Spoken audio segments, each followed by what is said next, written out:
menampilkan sikap yang sesuai dengan hukum. Setiap anggota masyarakat mempunyai berbagai kepentingan, baik kepentingan yang sama maupun berbeda. Tidak jarang di masyarakat perbedaan kepentingan sering menimbulkan pertentangan yang menyebabkan timbulnya suasana yang tidak tertib dan tidak teratur. Dengan demikian, untuk mencegah timbulnya ketidaktertiban dan ketidakteraturan dalam masyarakat, diperlukan sikap positif untuk menaati setiap norma atau hukum yang berlaku di masyarakat. Pada bagian ini kalian akan diajak untuk mempelajari sikap yang sesuai dengan hukum. Setelah mempelajari bagian ini, diharapkan kalian mampu menunjukkan contoh sikap taat terhadap hukum, menganalisis macam-macam perbuatan yang bertentangan dengan hukum, dan menganalisis macam-macam sanksi yang sesuai dengan hukum yang berlaku. Menurut Surjono Sukanto, kesadaran hukum sebenarnya merupakan kesadaran atau nilai-nilai yang terdapat di dalam diri manusia tentang hukum yang ada atau tentang hukum yang diharapkan ada, yang dipengaruhi oleh 1. Pengetahuan tentang hukum yang berlaku, 2. Pemahaman terhadap isi hukum yang berlaku, 3. Sikap terhadap hukum yang berlaku, dan 4. Pola perilaku menurut hukum yang berlaku.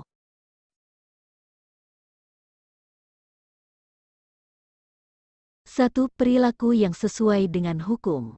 Setelah kalian mengetahui makna hukum dan peranan dari lembaga peradilan, sudah saatnya kalian mengaktualisasikan pengetahuan kalian tentang hal tersebut dalam kehidupan sehari-hari. Sambil kalian mengaktualisasikan pengetahuan kalian tersebut, melalui ini kalian akan dibimbing dan diajak untuk mengidentifikasi perbuatan-perbuatan yang sesuai dengan hukum yang berlaku dalam kehidupan bermasyarakat, berbangsa, dan bernegara. Kita tidak akan dapat mengabaikan semua aturan atau hukum yang berlaku. Sebagai makhluk sosial yang selalu berinteraksi dengan lingkungan sekitarnya, kita senantiasa akan membentuk suatu komunitas bersama guna menciptakan lingkungan yang aman, tertib, dan damai. Untuk menuju hal tersebut, diperlukan suatu kebersamaan dalam hidup dengan menaati peraturan atau hukum yang tertulis maupun tidak tertulis.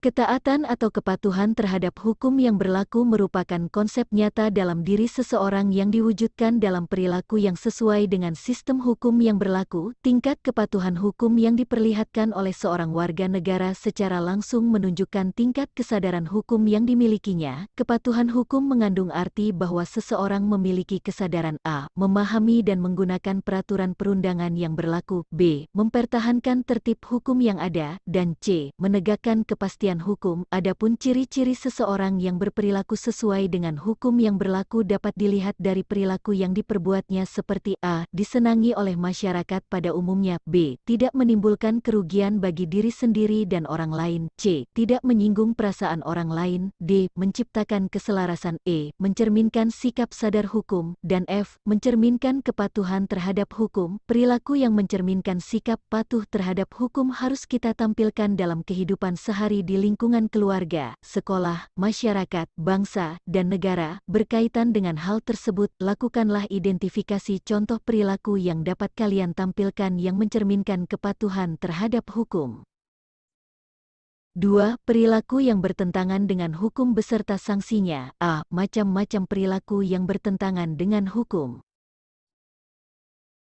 Selain mengetahui perilaku yang sesuai dengan hukum yang berlaku, kalian juga mesti mengetahui perilaku yang bertentangan dengan hukum yang berlaku agar kalian tidak melakukan perilaku tersebut. Oleh karena itu, pada bagian ini kalian akan diajak untuk mengidentifikasi perilaku yang bertentangan dengan hukum. Perilaku yang bertentangan dengan hukum timbul sebagai akibat dari rendahnya kesadaran hukum. Ketidakpatuhan terhadap hukum dapat disebabkan oleh dua hal, yaitu 1. Pelanggaran hukum oleh si pelanggar sudah dianggap sebagai kebiasaan bahkan kebutuhan, dan 2. Hukum yang berlaku sudah tidak sesuai lagi dengan tuntutan kehidupan. Saat ini kita sering melihat berbagai pelanggaran hukum banyak terjadi di negara ini. Hampir setiap hari kita mendapatkan informasi mengenai terjadinya tindakan melawan hukum, baik yang dilakukan oleh masyarakat maupun oleh aparat penegak hukum itu sendiri. Berkaitan dengan hal tersebut, lakukanlah identifikasi contoh perilaku melawan hukum yang harus kalian hindari dalam kehidupan di lingkungan keluarga, sekolah, masyarakat, bangsa, dan negara. B. Macam-macam sanksi.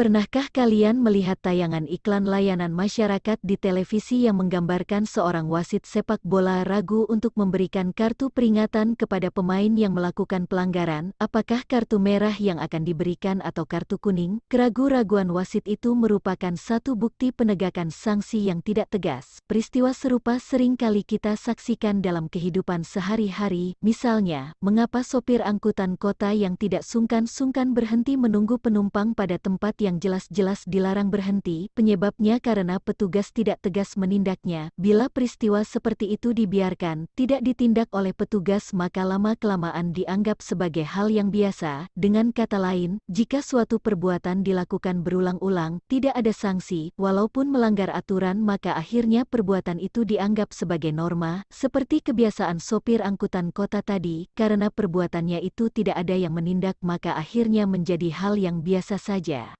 Hal yang sama dapat juga menimpa kalian. Misalnya, jika siswa yang melanggar tata tertib sekolah dibiarkan begitu saja, tanpa ada sanksi tegas, maka esok lusa pelanggaran akan menjadi hal yang biasa. Perilaku yang bertentangan dengan hukum menimbulkan dampak negatif bagi kehidupan pribadi maupun kehidupan bermasyarakat. Ketidaknyamanan dan ketidakteraturan tentu saja akan selalu meliputi kehidupan kita jika hukum sering dilanggar atau tidak ditaati. Untuk mencegah terjadinya tindakan pelanggaran terhadap norma atau hukum, maka dibuatlah sanksi dalam setiap norma atau hukum tersebut.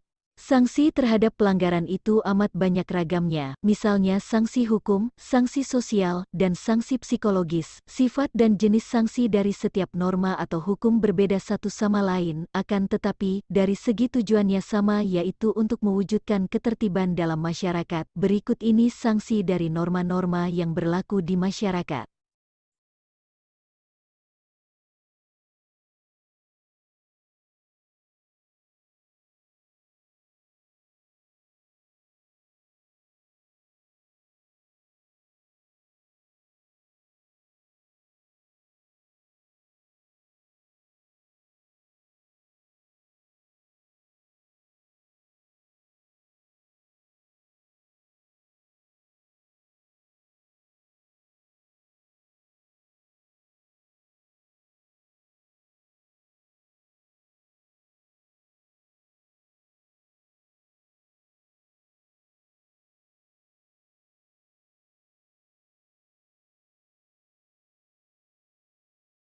Dalam tabel di atas disebutkan bahwa sanksi norma hukum adalah tegas dan nyata. Hal tersebut mengandung pengertian sebagai berikut. 1. Tegas berarti adanya aturan yang telah dibuat secara material. Misalnya, dalam hukum pidana mengenai sanksi diatur dalam pasal 10 KUHP. Dalam pasal tersebut ditegaskan bahwa sanksi pidana berbentuk hukuman yang mencakup a. Hukuman pokok yang terdiri atas 1. Hukuman mati, 2. Hukuman penjara yang terdiri dari hukuman seumur hidup dan hukuman sementara waktu setinggi-tingginya 20 tahun dan sekurang-kurangnya 1 tahun. B. Hukuman tambahan yang terdiri 1. Pencabutan hak-hak tertentu, 2. Perampasan, penyitaan barang-barang tertentu, 3. Pengumuman keputusan hakim.